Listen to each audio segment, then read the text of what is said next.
Right, massive welcome back to Kevin Rowan-Drewitt with Spirals on Circles. Author and researcher Kev has a keen interest in our mysterious stone circles. Tonight he focuses on 3 unique sites: Long Meg and her daughters, Little Meg and Glastonbury. These have, in addition to accurate astronomical alignments, spirals carved into them. So who did these? What might they mean? Let's find out. Please welcome Kevin Rowan-Drewitt. Thank you.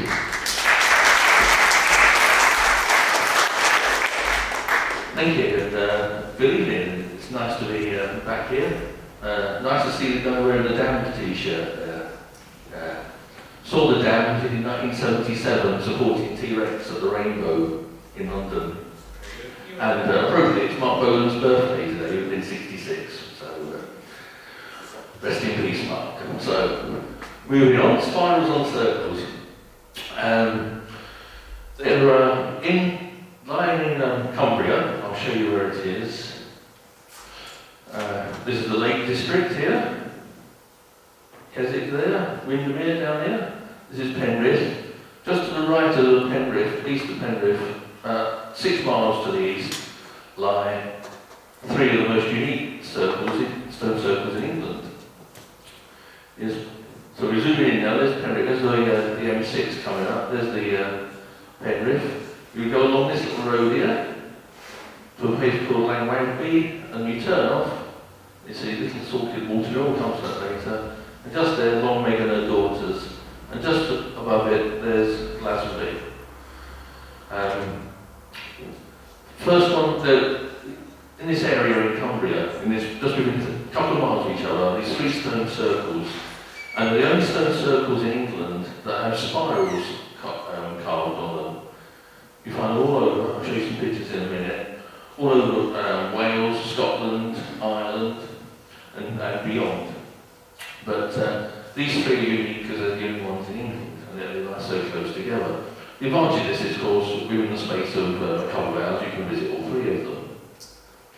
This is Long Meg and her daughters. This Long Meg stands majestically on a hill near the village of Little Selkirk in the picturesque Eden Valley, 6 miles east of Penrith.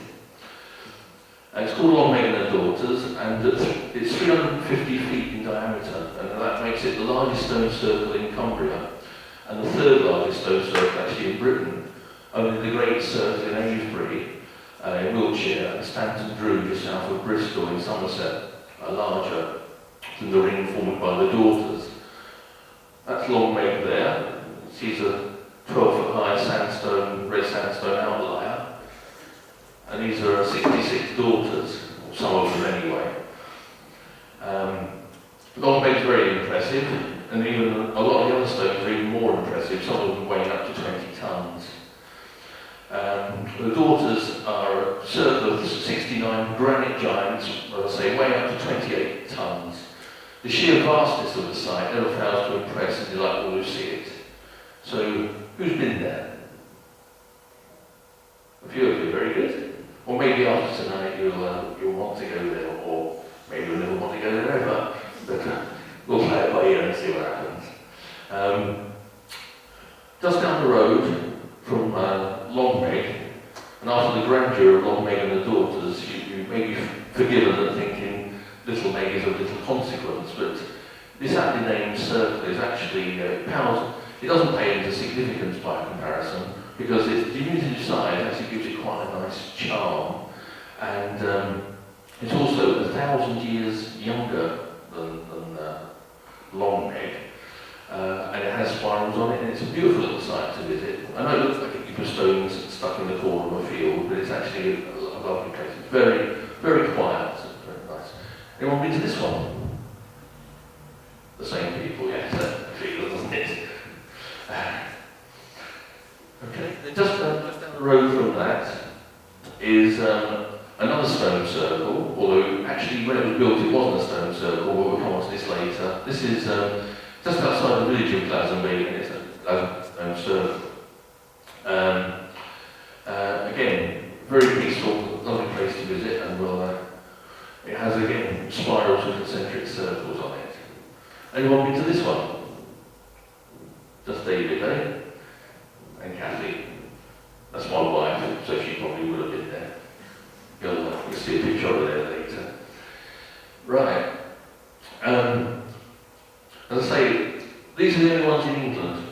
This is Bryn Celyn Lee in Anglesey. This is actually Wales's equivalent of Stonehenge. It's aligned exactly the same way that Stonehenge is. And again, it was built, there was a stone circle. You can see some small stones here, and then they built this chamber too. But the interesting thing is this stone here that stands just outside. What you might think is the entrance, but it's not. This is just a place that lets in light. And it's actually an observatory for observing the movements of the sun, the moon, and Venus. It's actually a Venus temple. They actually buried a bull in the entrance just to make sure. Venus is associated with the sign Taurus, and Taurus is the sign of the bull. So this is the stone, and on it there's a spiral, and concentric circles, all sorts of other squiggles. When I say stone, this is actually a plaster cast. When the Welsh authorities, in their wisdom, decided that the stone having stood there for thousands of years, that a bit of rain might do it some harm, so they whisked it off to the Cardiff Museum and made a cast of it, and you can now see the cast there. Bryn Celyn Lee, by the way, it stands at that place with the longest place name in England, which I'm not going to attempt to pronounce, but it's called, they call it locally Llanfair PG. It's like one of those Llanfair, you know, that place. But they're where the railway station signs longer than the platform. Those of you who remember the goodies might remember where they had a train ride where they got on one end of the platform, went the whole of the length of the sign, and got off again. It's a whole train journey. Okay, let's move on. This is New Grange in the Boyne Valley in County Meath in Ireland. Actually, looks from a bit further away, it looks like some giant spaceship that's just touched down on the top of the hill. Absolutely fantastic place, 5,000 years old, and on there's this wonderful entrance stone. This is what it would have looked like. It was restored in the 60s, and there's a similar couple of chamber tombs nearby. This was restored in the 60s to its former glory, but they actually took a bite out of it so that you didn't have to climb over the entrance stone anymore to get in. And this is the entrance stone, absolutely fabulous. As you can see, spirals all over it. This handrail down the side here, they've actually cut it here on the curtain. There's some steps going up, and then you come down these other steps and you can go into the entrance here, so you don't have to climb over this stone anymore, which obviously thousands of visitors do that each year. This is an absolutely marvellous place to visit. Has anybody been? Well worth a visit. It's well worth going to Ireland just to see this. It's a fantastic thing. Again, it's a Venus observatory as well. And at the winter sunset, which we'll be coming along to later with Lord Meg, the winter sunrise, the sun shines through that box up the top there, goes along a passageway over 100 feet long, and it's channeled along, and then the sun comes to rest on a flat stone on which the Neolithic people used to put their ancestors' bones, so it's like they were being reborn at the winter sunrise, or winter solstice. Here's inside. This is the tunnel, the chamber that you walk down to, and again you can see there we've got more spirals carved in, and in the roof there's more spirals and concentric circles again. When we actually visited there in 1998, the guide there, this lovely Irish girl, she was saying, very proudly introducing all these spirals and saying, isn't this wonderful? And I said, oh, in Cumbria there's 3 stone circles and they've got spirals and that. She said, oh, so you English were copying us 5,000 years ago, were you? But, the roof is a corbel roof where they lay the stones over one another. And it's 5,000 years old and it's never leaked. I work in a school where the school's just been rebuilt, and after a couple of months the roof is leaking. So the Neolithic people know a lot more about making things dry and rainproof. This stone comes from the island of Ede, the DEJAN stone, and it was actually a lintel to an entrance to a tomb up there. And again, you can see the spirals and the concentric circles. And we can actually go even further afield. This is a place called Rowan-Drewitt, which means the land of flat stones, and it is on Baffin Island in Canada. And here we again see spirals, and there's a little spiral down there, and concentric circles again. And this is what we will be seeing at Longmeg, Little Meg, and Glastonbury. And clear proof here, of course, that Columbus didn't discover Australia. He didn't, did he? That was Cook. That Columbus didn't discover America. It was there a long time before. So let's move on to Longmeg. This is a signpost in the village of Little Selkirk, which is the village where Longmeg stands. And as you can see, you've got it says Glastonbury 2 miles, so it just shows you how close the three are together. But this is the interesting bit, Rowan-Drewitt Circle, ancient monument. Now, whoever put that sign up doesn't know the history very well, because the Celts, well, the Druids were the high priests of the Celts, and the Celts didn't come here until 2,000 years after Longmeg was built, so it actually has nothing to do with Druids whatsoever. So that's a bit of a misnomer. So from this sign, you move on, you go up the road about another half a mile, and you come to another sign. You're on the Glastonbury Road, and you come up to this sign here. Again, Longmeg half a mile, Druid Circle half a mile. Again, Druid Circle, it's got nothing to do with the Druids. So you turn off onto this road, which is literally just the width of your car, and it goes up and it bends round, and then you get your first sight. And what you actually see as you approach is there's a dry stone wall, and you can just see Longmeg peeping over the top of it, and it looks like some sort of hooded figure staring at you. And clearly, this was what William Wordsworth had the same effect on him when he first went there. A weight of awe, not easy to be borne, fell suddenly upon my spirit cast, from the dread bosom of the unknown past, where I first saw that family forlorn. Speak thou, whose massy strength and stature scorn the power of years preeminent and placed, apart, to look over the circle vast. Speak, giant mother, tell it to the morn, while she dispels the cumbrous shades of night, that the moon here, emerging from a cloud, at whose behest uprose on British ground that sisterhood in hieroglyphic round, foreshadowing, somehow deemed infinite, the inviolable God that tames the proud. But it better live up to it, hasn't it, after that? So, as you approach Longmeg, one of the daughters, you can't actually see the circle at all. You just drive along this road and there's these clumps of trees. And then suddenly it opens out and bang, you're in the circle. The effect is rather like entering into another world when you go in there. Because, as I say, it's 350 foot across, you feel absolutely dwarfed by the size of the circle and the size of the stones. You can park up here on the right. And don't worry, because in all the time I've been going there, there's never been more than 2 or 3 cars there. You never get a lot of people there. Unlike Castle Rig, its famous cousin over near Keswick, which gets thousands and thousands of visitors every year. Longmeg hardly gets anybody. This is the only way you can get to it by road is along this little track, and most people just pass it by and don't even know it's there. But it's well worth a visit. This is what it looks like from the air.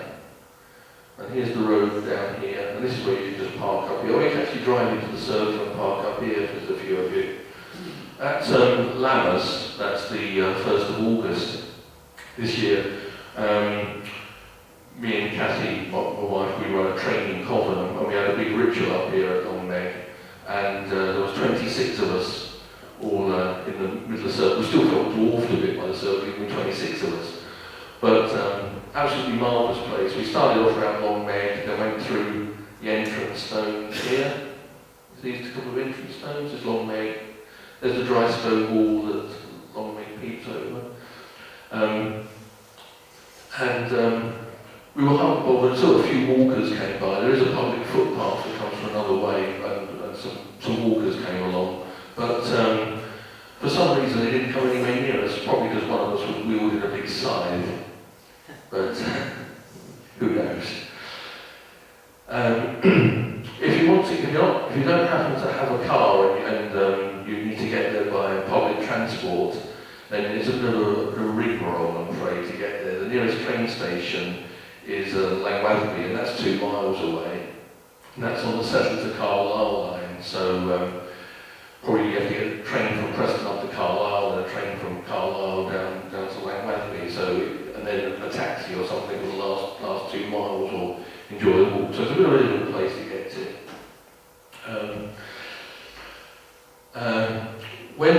If you do happen to want to go there after this and visit, whatever you do, this up the top here is it's called Long Meg Farm, and whatever you do, don't turn around, go drove up into the farm to turn around. 4 years ago, my friend Neil MacDonald, who runs the Earth Mysteries conferences over at Preston, he arranged to have a coach trip after we talked to go up to Long Meg. And to my horror, while I was showing everybody around, the coach driver drove into the farm. The farmer came out with his shotgun, and a bit of an altercation took place. The driver said I thought I was going to thump him. So whatever you do not go into the farm to turn around. Just move your car around and you'll be safe and sound. Okay, let's have another look at Long Meg from the air at another angle. Here we are. The site is on public land and admission is free. It's a very good place for a picnic, but it's sometimes used by cows, as one member of our column found out. She was only wearing open-toed sandals and managed to slide right through a cow pat. And when someone said, well, "That's lucky," the expression on her face didn't really look like she thought it was lucky. But so you do beware. If you're going to go there in the winter, the grass is always wet. It's best to wear some wellies or some good outdoor walking shoes. It slopes from the right. This is the east here, and the west, and it slopes up. I'll show you that in a minute. And if it is raining, well, you can always shelter under the 2 big trees that are there in the middle. They've been there a long, long time. Or you can always shelter behind the stones. Well, they're not quite big, but it is a very exposed site. So do take a coat with you. This is a drawing of Long Meg and her daughters done in 1725 by the great 18th century antiquarian William Stukeley. William Stukeley is one of 2 people that we really owe a lot to in knowing our history of the ancient stone circles and the other ancient sites in Britain. He always puts himself in the picture, a bit like Alfred Hitchcock did in his films. That's him down the bottom there. And there's Long Meg and the entrance stones. The curious thing about this is obviously there's the road going through and there's some trees. There's also this other stone circle here. See this smaller one. And there's absolutely no trace of that circle today at all. It's completely disappeared. And in fact, for every stone circle that there is still standing in Britain, and there's a good 300 of them, there's 2, it's been estimated that there's 2 have been lost. So, there used to be like about 1,000, only 200-300 years ago. This is mainly farmers getting rid of them, or insane Puritans as well.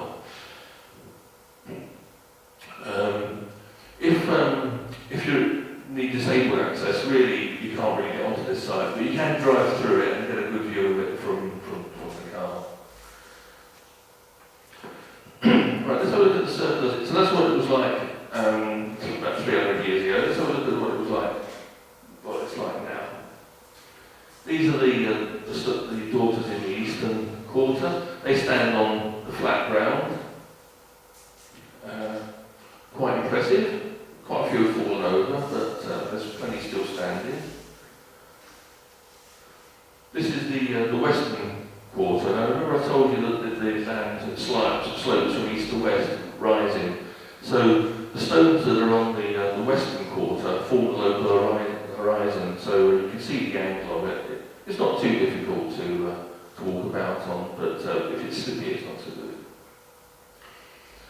This is the highest ground. Also, there's those stones up the top here in the west, these ones here, are on a very slightly raised mound, which with the time it's eroded away. These are the ones in the southern quarter. This is where the biggest stones are, the one that's 28 tons. And these are the ones in the northern quarter, and there's the farm in the background. And you can see the road going into the farm.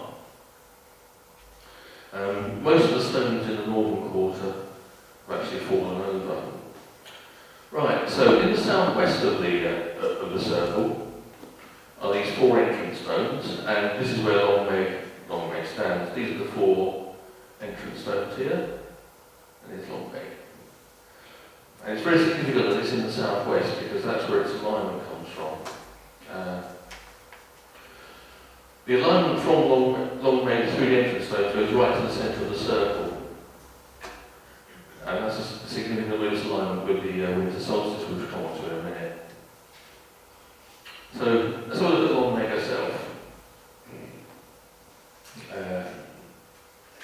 I'd say she's 12 foot high, and unlike her granite daughters, she's made of red sandstone.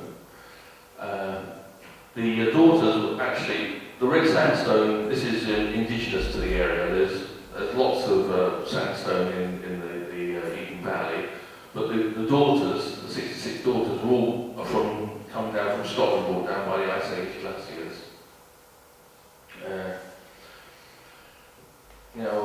You can get some sort of idea of her size from this shot.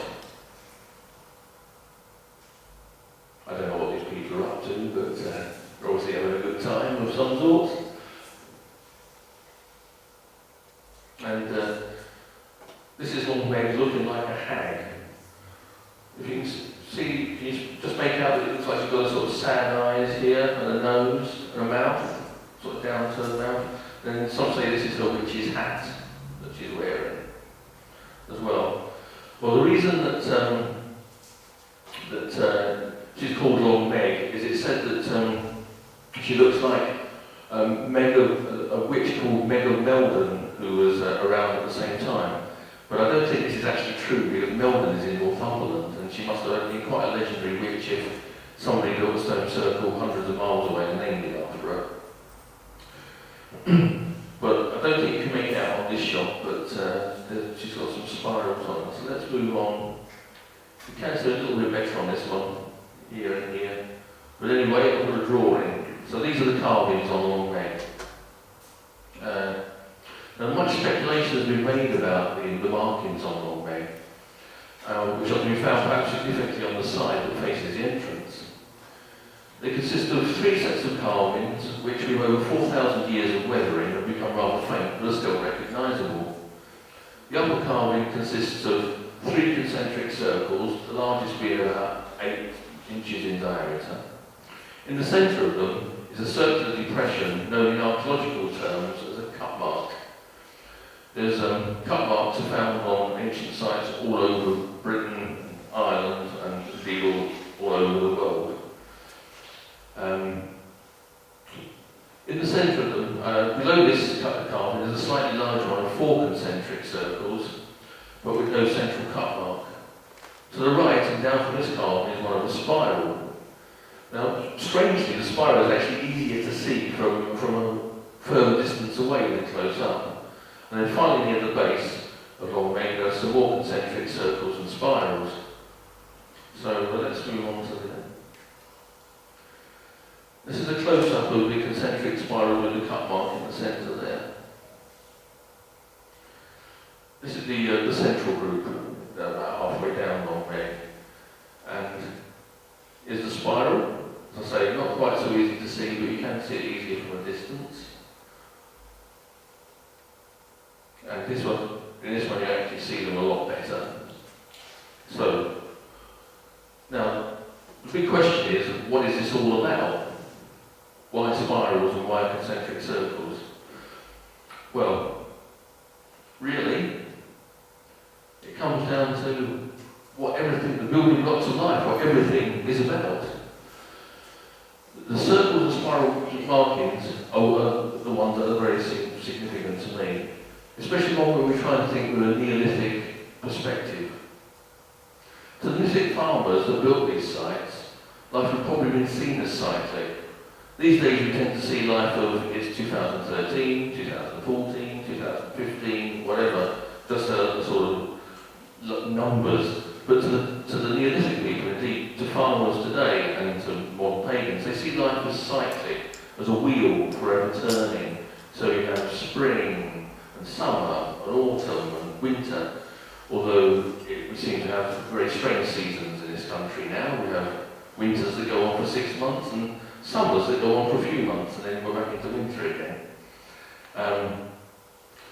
So anyway, the Neolithic farmers that built these sites would have seen those as a cycle, an endless cycle of the seasons. Now we don't actually know for certain about the people that built the stone circles if they did see things like that, but the Celts that succeeded them certainly did, because we know that they have a Celtic Wheel of the Year, and we'll come on to that in a minute.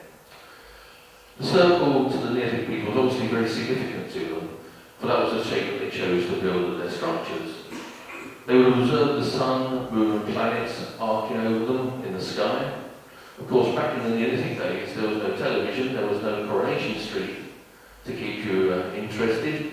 So you could sit in the field with perfect vision, because there was no pollution. You could see the stars, you could see the planets, all rotated amongst you. So there was the sort of thing of the planets turning, or the universe is turning.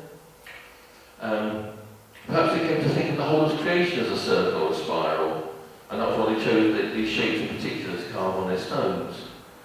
If they did, then they were thousands of years ahead of their time, but it's only fairly recently that modern day humans have discovered everything in life and the known universe consists of circles and spirals. Electrons whiz around neutrons and protons in atoms. The moon spins and goes around the Earth, which too spins and goes around the sun, as do all the other planets. And of course, we have our galaxy. Our own solar system is just one of many that form the spiral shape of our galaxy, the Milky Way, which is one of billions of galaxies that are spinning around together in space. And when we think of all this, all these spirals and circles and the endless size of space and all the billions and billions of ones, we must come to think, of course, that there must be life on other planets. But even our very genetic makeup, the DNA is made up of a spiral, the double helix. Another thing interesting that I found at Long Meg and her daughters is that the energy lines that surround it are concentric too. Whilst the group of us were gathered there in May Eve, Beltane in 2010, I handed out dowsing rods to people. I've always got the dowsing rods in the boot of my car. And I found that walking from the entrance stones towards Long Meg, I go along and they're actually cut up coat hangers. Dowsing rods sounds very posh, doesn't it? It's not, it's actually just cut up old coat hangers I got off the internet.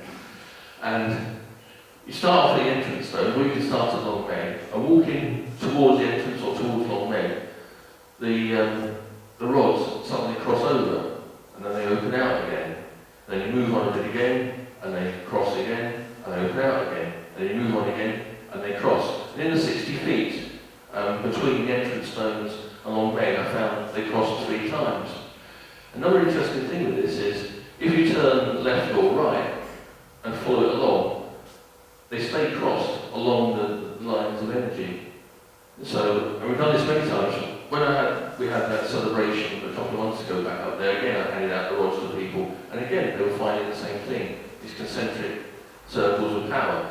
So maybe these energy fields were already there, and that the Neolithic people were able to pick up on this, and thus they were able to, they built the circles to channel the energy. There's a lot of theories about this. Yes? Yeah, we use dowsing rods to find old drains in fields. Oh, yes. Which is exactly the same.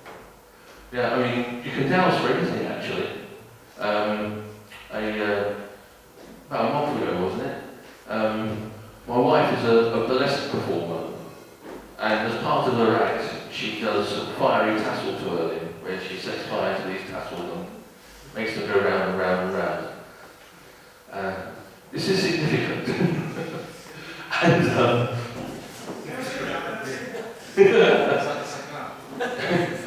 it could be. It could. Have you got a video? No.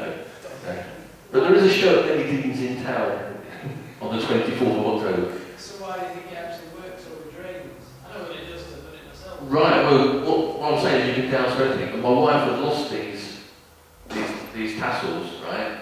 So she said, well, I'll find them for her. And she looked everywhere for them. So I got my dowsing rods out, and I'm asking in my mind, where are the fiery tassel twirlers, right?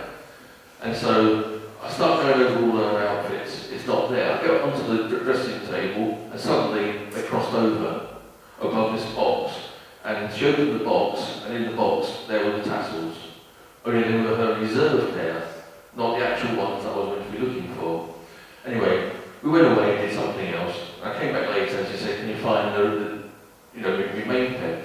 So again, I went round where are the fiery tassel twirls with the dowsing rods. We went over the outfits, we went over the suitcases, we went over the dressing table. On the bed there was a suitcase which she'd already searched, and there the rods again crossed. And so I said, the only thing I'm getting is something over this suitcase. So she pulled it all out and found, and in there were the tassels again.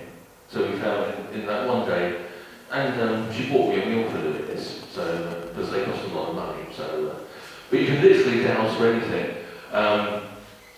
When I was doing a talk about 15 years ago in the Midlands, as part of the day, as part of the conference, there was a dowser there who gave a little talk about dowsing. He just talked about it when he was cutting up a load of coat hangers, and then about 20 people, there was little kids to pensioners there, and he gave all of us some dowsing rods, lined us all up in a line in this field, and said, right, there's a pipe, like a drain, running across this field, I want you all to find it. So what he did, he lined us all up, we all got there with all our rods like this, and we all walked slowly up the field, and suddenly at the same point, everyone's dowsing rods crossed over. He said, stop! And he rushed over into the hedge, and in the hedge, pulled out a marker that he put there previously to say, this is where it was.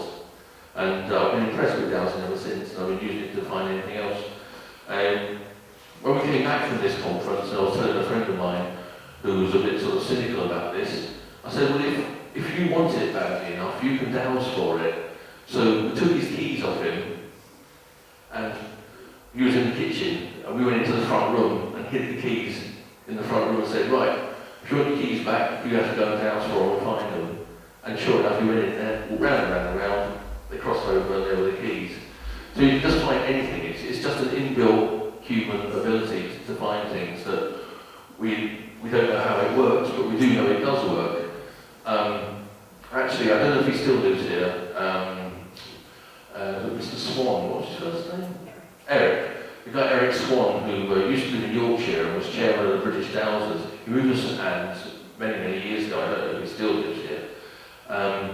And he was actually employed by many of the water companies like Yorkshire Water and all that to go and find water, sources of water for them, but it's a lot cheaper than doing geophys surveys and all this. And although no water company will actually admit to it, they all use dowsers. In fact, the police use dowsers as well to try and find bodies and things like this as well. It's all, but it's all hushed up because it's too weird, you know. So that's why you can find drains with your rods. So, did the ancient people build their sites along the energy lines, or does building a circle create very good book by a guy called Tom Gray, who's called Needles of Stone, where he believes that the ancient sites, all these large monoliths, single standing stones, or stone circles and things, are actually like acupuncture for the land of channeling the energy around. But many of the ancient sites that I've been to, I've always found there's energy lines flowing there. And sometimes you can just feel it with your own body. You don't even need to be dowsing for it. The very first stone circle I ever went to was one called Rowan-Drewitt down in Oxfordshire. And we went with Kathy's best friend at the time, Diana, and she said there's a ley line, which is an energy line running through this circle. Would you like to step on it? So me naively thinking, well, energy line, whatever. So I stood on it, and then suddenly I broke out in hives all along the arms. And I thought, and my head was buzzing. I thought, there's something going on here. Indeed, at Long Meg, sometimes the energy is so strong there that you feel like you're being buzzed and you need to get away. It can be that strong. There's a bit more about dowsing later, so back to Long Meg. So how old is it? Well, as I said, it's thought to be brought about 2,400 BCE. This date has been postulated because due to the cup and spiral markings that adorn Long Meg herself. As I say, very similar markings have been found at New Grange in Ireland, with a beautiful entrance stone, the thing that looked like a big UFO. And New Grange has been carbon dated to about that date. So we think that Long Meg is about the same age. Often they can date these ancient sites because the pits, the hole pits that they were dug for the holes to go into were dug with antlers and picking into the rock, and also using the shoulder bones from oxes. And often as an offering to the site, they would put these in the bottom. Now, of course, these are bones, so they're carbon datable. So if it's there under the stone, it's highly likely that it's been stood there all those thousands of years under it.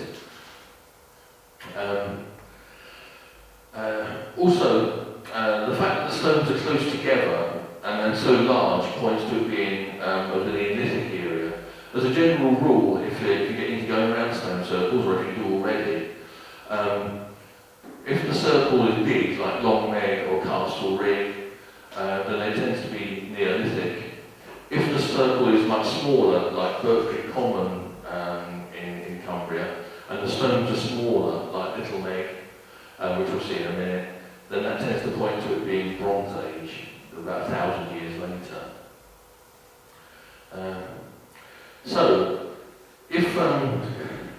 If we can be certain of Long Meg and her daughter's age when it was built, the questions then arise of who built it and why did they build it? Why did they build it? And these questions are much harder to answer. It's generally believed by archaeologists and historians alike that the people who built most, if not all of the megaliths, the word megalith just means giant stones, the monuments in Britain in the late Neolithic and the early Bronze Ages were people known as the Beaker people or the Beaker folk. Have you heard of them? Yeah. Here's an artist's impression of them. We do know that they were, from their skeletons, that they were a much taller race than we are now, and it's postulated that they spoke a language that's rather similar to modern Welsh. Although it can't be proved because they didn't leave any writing or anything. They're called the Beaker people because of, in their graves, there's nearly always these little 6-inch high beakers, they're about 4 inches at the bottom, and they're handmade. They didn't have the wheel, they didn't have potter's wheels, and they're perfectly round. I'll show you one. This is one that was found in Cumbria. Unusually, this one was intact. Usually they're broken. And although it looks quite big, you see it actually looks like it's been done on a potter's wheel, doesn't it? But that was how accurate they could do it without it. And what these beakers are usually used for is cremations. So normally there's the human being, or many human beings have been cremated, and then their remains are put in the beaker and buried alongside the skeletons, because they did burials and cremations just like we do today. The thing about the Beaker people, well, one of the best things about them is they're the people that introduced barley into Britain. So if you like drinking beer, you've got the Beaker people to thank for that. And but unlike their Mesolithic period predecessors, that the Beaker people weren't hunter-gatherers, they were farmers. And the thing about farming is, once you've tilled the land, sown your seeds, you've got a lot of time on your hands while you're waiting for your crops to grow. You might be tending your animals, of course, and building your houses, your villages, and maybe even doing a bit of hunting or gathering, whatever. But you still have a lot of time on your hands. And it's where the religion came about and why they started to build their ancient sites, because they had the time. And they could have the community spirit of having lots of people necessary to move in. So that's the Beakers, which were the Beaker people get their name from. The other thing that they had in those days were axe heads. This is a Neolithic axe head that was found in Cumbria. Ones like it were probably used to do the carvings on Long Meg. Again, no matter how hard the stone is, if you've got something that's harder, you can press the stones. Okay. What are we going on to here? Right. Also, by the way, a Neolithic axe factory was found near Castle Ring. Stone Circle. And in fact, 5 minutes of tea break. Sure. And in fact,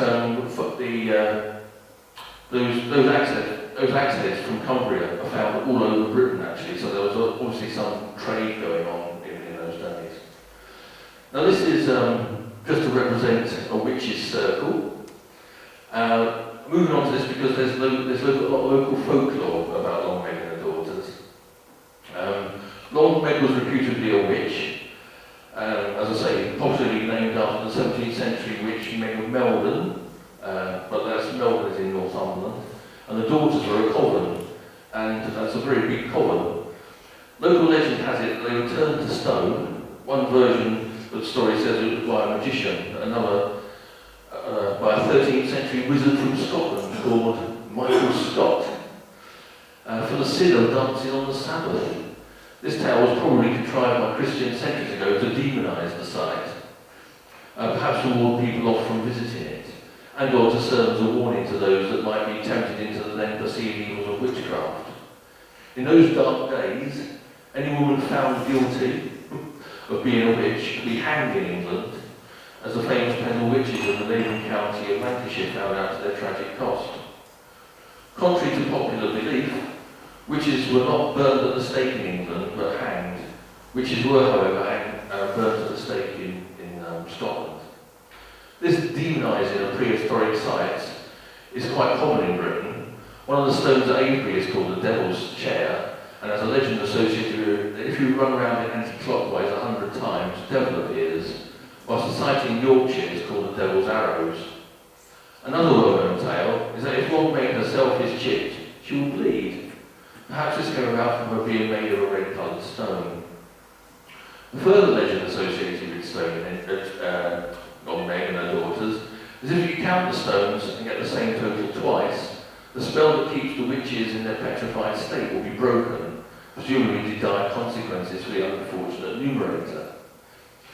Clearly one warning was not deemed enough to discourage the curiosity of the locals back then. Whatever one makes of these tales, the site predates them by thousands of years, built as it was at least 2,000 years before the birth of Jesus. Another myth has it that if you walk around the circle and count the number of stones correctly, then you then put your ears to Long Meg, you'll hear her whisper. I tried this, but nothing happened. Perhaps I didn't count them correctly. As mentioned earlier, there is a folklore that some of the daughters were removed and the harvest failed, so they were put back quick. But there's also a legend associated with the site. If anyone tries to remove a stone, that they will be met with great misfortune. There does seem to be some factual evidence to this myth, as in the 18th century, the owner of the local manor thought he would use a few of the daughters as millstones. When his workmen started to remove the first stone, a fierce storm blew up that descended upon the men with such a force that they had to run for their lives. Another version of the story names the perpetrator as Lieutenant Colonel Samuel Lacey, and we shall hear more about this later. But in the early 18th century, it was the owner of nearby Salthill Hall. He wanted to blow the stones up because they'd heard the story there was treasure buried beneath them. However, before his men could do the evil deed, the storm blew up and the plan was abandoned. And I'll stop there and let you have your tea break. Right, we move on with Longmeg. I'm going to talk about its astronomical alignment now. There are numerous ancient sites all over Britain, Ireland and other places that have alignments with the Sun, the Moon, Venus and the fixed stars, and Longmeg and her daughters is no exception. Because at the winter solstice at Longmeg, if you stand in the centre of the circle, you remember I told you that the entrance stones and Longmeg were aligned exactly within the centre of the circle. You see this side, you see the sun setting behind Longmeg. The importance of the winter solstice to the people is shown by the many alignments their sites have to the midwinter sunrise or sunset. Castle Reed has alignment with the winter solstice sunrise, as does New Grange, and Stonehenge is aligned with the winter sunset. Again, this is only speculation, but I'm sure it would be of paramount importance to know when the shortest day of the year was, so they could celebrate it and prepare for spring and return of life to the earth. Maybe that's why Longmeg and her daughters has this alignment built into it. Standing in the site with the mighty stones all around you, it's very easy to picture those Neolithic people gathering in large numbers to watch the sun go down behind Longmeg and then celebrate with feasting and drinking. Perhaps around a huge bonfire, lit not only to give warmth, but also to encourage the sun to gain strength and to warm the land once more. Now, I talked earlier about life being cyclic to the Neolithic people, and that we don't actually know their calendar, but what we do have is a Celtic Wheel of the Year, and these are the 8 festivals in it and their dates. You heard me talking about Beltane, May Day, and also I mentioned Lunasa. Lunasa there is another, means the Feast of Lugh, which is the sun god. It's also known as Lammas, the Logan Mass. August the 1st, which is where we were at Longmeg this year. The one that the winter solstice is Yule, there it is there, actually comes from a Norse word meaning wheel. And of course Yule is celebrated to this day. It's become incorporated into Christmas, so when you say Yuletide greetings or have a cool Yule, you're actually invoking the ancient Celtic festival of Yule. So, this is a plan of Longmeg and her daughters. And you can see that going to the centre of the circle there. So you stand in the centre of the circle, you see the sun go down over the winter solstice over behind Longmeg. But as I keep saying it's a circle, but I think if you have a look at that plan, you can actually see that in the north side, it's flattened. And this is it's actually this guy, Professor Alexander Thom. Now I mentioned William Stukely earlier as one of the most important people that we have to thank for our knowledge of ancient stone circles and other sites. Well, Professor Alexander Thom, anyone who's interested in stone circles owes this guy such an enormous debt you can't imagine. He was actually worked at Oxford University in the 30s, helped Barnes Wallis develop the bouncing bomb. Dam busters and all that. When he retired in the 50s, he took up an interest in ancient sites, and using his engineering skills, he was a trained surveyor. He went round hundreds of sites in Britain, so accurately surveying them. And it's only because of his records that we really know so much about their alignments and the way in which the circles were built. He actually classified the different sites, the different circles into different types. He had his flattened type A, flattened type B, of which Longmeg is one. Castle Reed is a flattened type A. We also had the type C, egg shapes and different ones. And he actually worked out how the ancient people did it, because his work, when he published his books in the 60s, the conventional archaeological world had just totally ridiculed him, said the ancient people couldn't have been that clever. They couldn't have been, you know, they were all running around covered in woad, and they did not have all these clever techniques. Thom proved how it could be done. This is how you make a flattened type B circle. You start off with this thing, the Vescia Piscis. It's a sacred symbol that encompasses paganism, Christianity, Freemasonry and sacred geometry. It consists of two equal-sized circles whose perimeters each pass through the centre of the other one. Quite simple to do. This is the Chalice World cover at Glastonbury, and this consists of the same thing, the viscous, the Vescia Piscis. There. It's also how he constructed the Gothic arch. You can't quite see it on here, but there's actually the circles are here. So the other Gothic arch is based on the same thing. And we can see this is on top of Glastonbury Tour, the Gothic arch up at the top of Glastonbury Tour. So how do you make this flattened type B circle? Well, I won't bore you too much with this, but this is how we start. We start by drawing two circles, and then you construct a straight line through GABE that passes horizontally through the centres of both circles into their perimeters. And by bisecting that line, there we go, we get the points CD and O. Now using O as the centre of a circle with the radius, OE, we can then draw that bit, this arch here, this arc here. We now extend the line OC to the middle of that arc to produce the point F. There.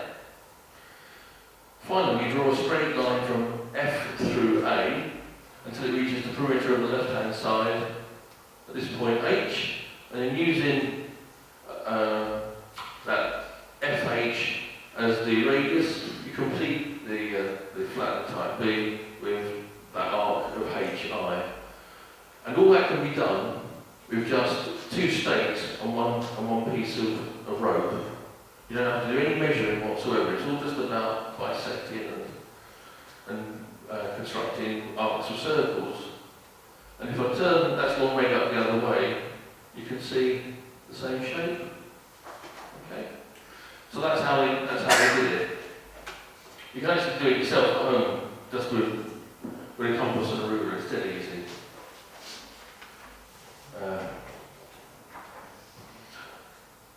Okay, this is a little bit of light relief. If you do have to go to visit Longmay and her daughters, there's this lovely little watermill in the same town, village I should say. This is a little salted watermill. It's Cumbria's only working watermill, and it grinds all its own organic corn, and it has a tea room.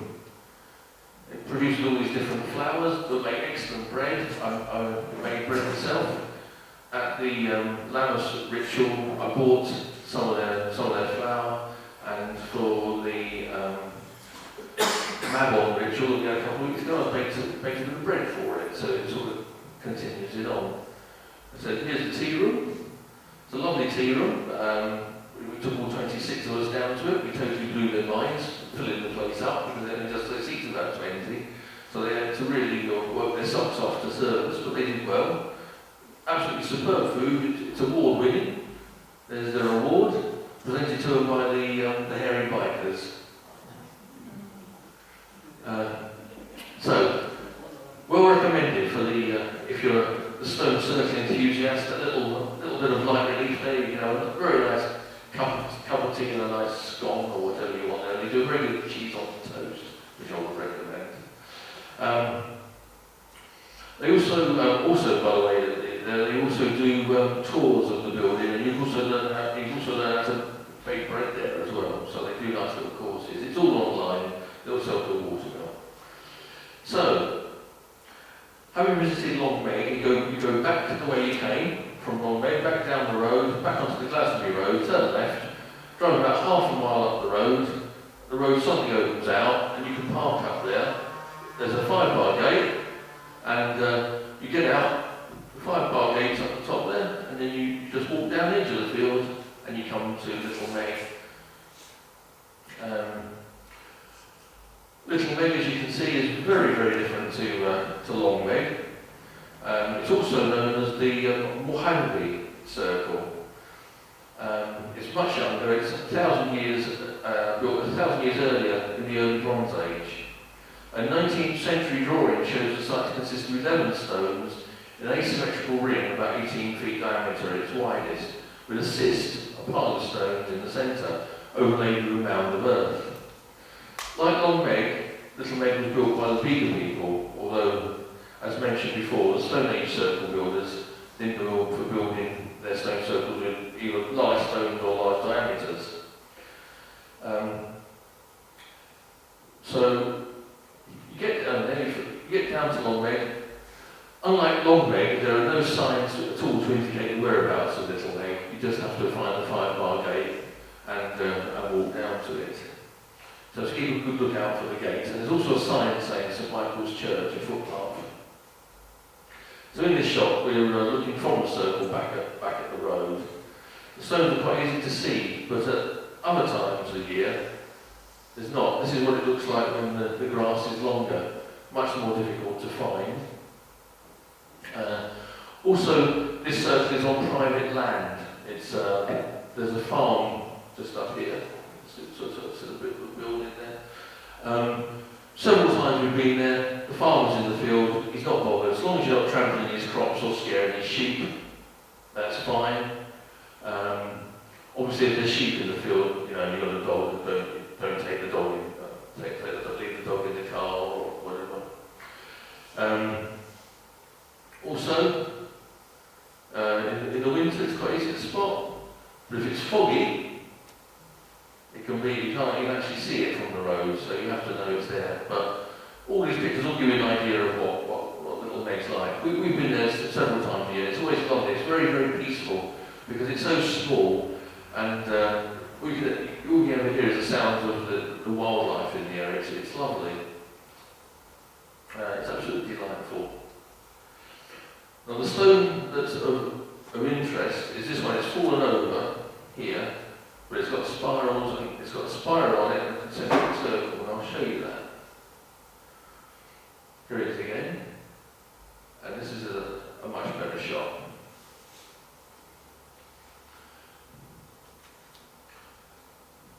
Now, although this stone now lays prostrate, when erect it would have stood about 4 feet high and be much more impressive than it is now. Even today though, the stone's positioned in the circle and its magnificent carvings mean it still catches the eye as one approaches the site. Here's a close-up of it. The carvings consist of a spiral nearly 6 inches across and a set of concentric circles to the right of it, the largest of which is about 9 inches in diameter. The possible meaning of these type of carvings are mentioned regarding Long Meg and her daughter's carvings. But as one stares at these enigmatic engravings in particular, one just cannot help but entertain the notion that one is gazing at a prehistoric map of our solar system and galaxy. This is reason alone to visit this lovely little site, which we'll do again soon when I talk about the alignments of this site. So, not a great deal to say about Little Meg, but it is a lovely little place to visit, and you can go there and have a picnic. The farm is quite cool with it, and it's quite pleasant. But really, when I look at it, I just can't help thinking, were they really looking at do they really map the planet here? Are we really looking at a spiral, of our solar system, of our galaxy? And so we move on to Glastonbury Stone Circle. And this is the odd one out of the three, actually, because to get to Glastonbury, it actually wasn't built as a stone circle. It was built as some sort of tomb. But when you leave Little Meg, you just carry on down the road. You just keep going. Take drive through the village, and just as you leave the village, there's a little alley, a little road with a 5-bar gate at a rickety 5-bar gate, and you can just see the circle standing in the field. So you can park up in front of the gate, nip over it if you can, if you're that agile. If you're not, just walk a bit more further down the road, and there's another 5-bar gate that goes into the field. This field is used much more than the little meg or long meg for having livestock in it. I actually went to it about 3 weeks ago, and there was a herd of cows in the field, and so I abandoned ship and didn't go in. I didn't fancy getting trampled by a load of bovines. So we went off and visited a local church instead. I'll mention that briefly later. Like its neighbours, Longmeg and Littlebeg, Glastonbury has one stone with concentric circles carved onto it, but it's much harder to see. Also, the farmer here is not friendly like the one at Littlebeg, and if you are fortunate enough to meet up with him, he is very unfriendly. So I've been told by other people who've gone there. I've been to Glastonbury a few times, and he's never been anywhere in sight, so I've just nipped in. This is a very exposed site, actually. Here's a picture of Kathy, my wife, there at Glastonbury a few years ago. As you can see, none of the stones are more than a yard high. She's actually crouched down there, so and still she's taller than the stones. This is it looking north. The site actually is on a mound. Actually, you can quite see it. That it's a bit raised. There was a man-built mound first of all that actually goes beyond the circle, goes down to this modern plantation. So looking north, you can't actually see much. But when we look to the east, you can see the Pennines there. And when we look to the west, we see the lakes and fells over here on the. You see Blencarthur there on a clear day.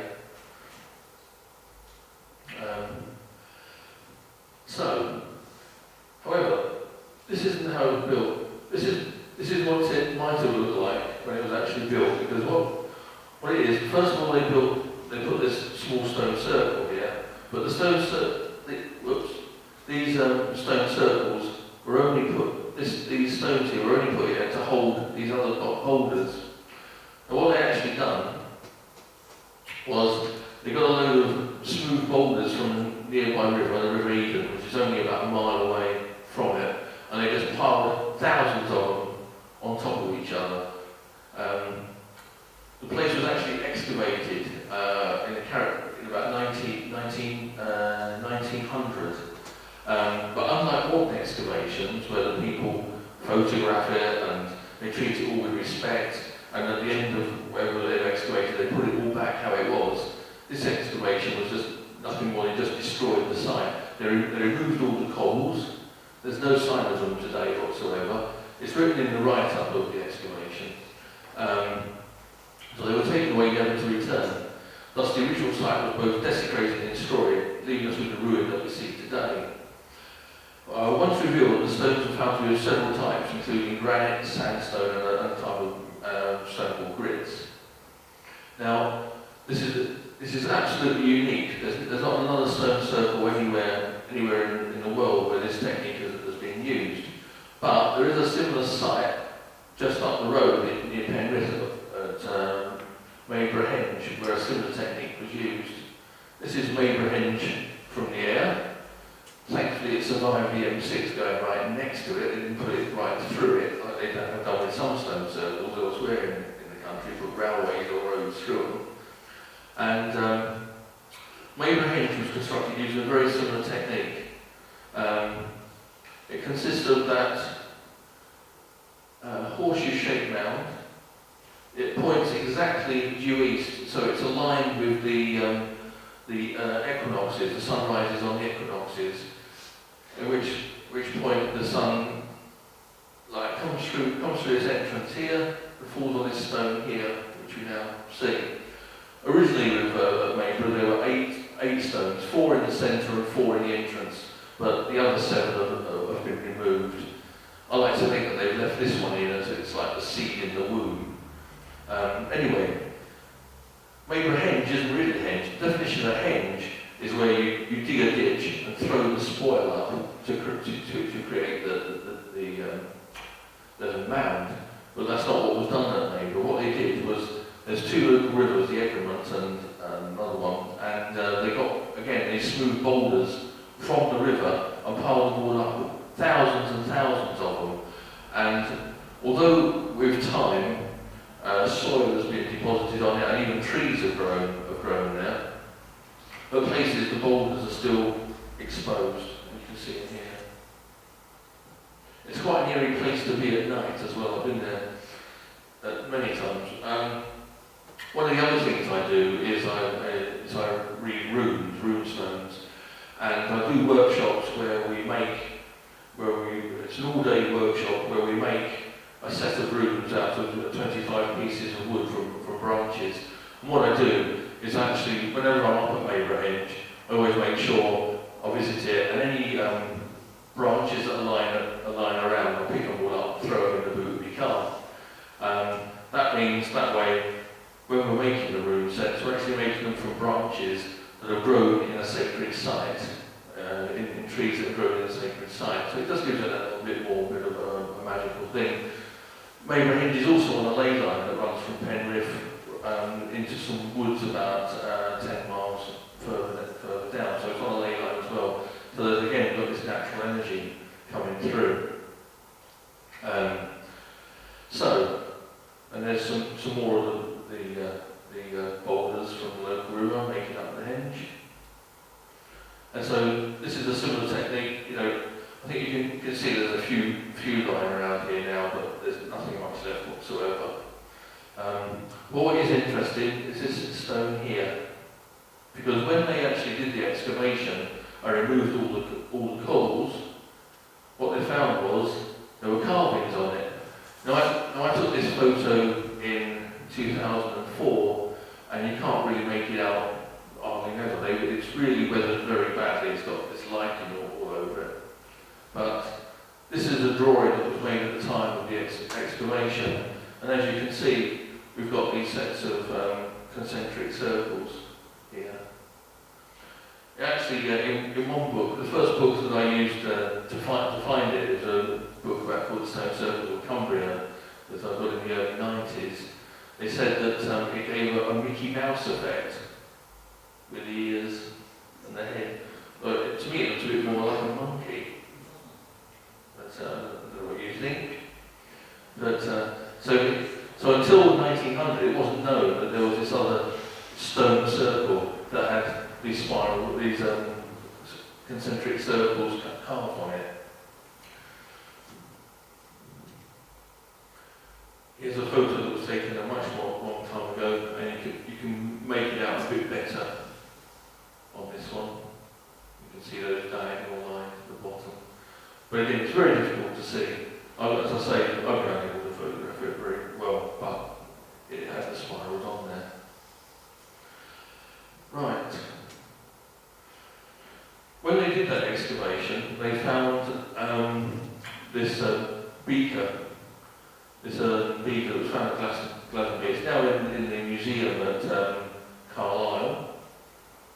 And there was in the centre of the circle there was an empty cyst. There was an empty burial cyst, and in it was found this beaker. Also, two cremations were found just outside the circle.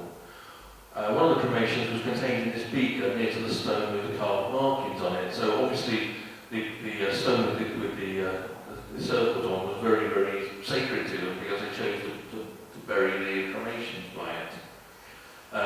Also found on it was a couple of these things called phalanx beads, which actually come from Egypt, which is quite an interesting enigma.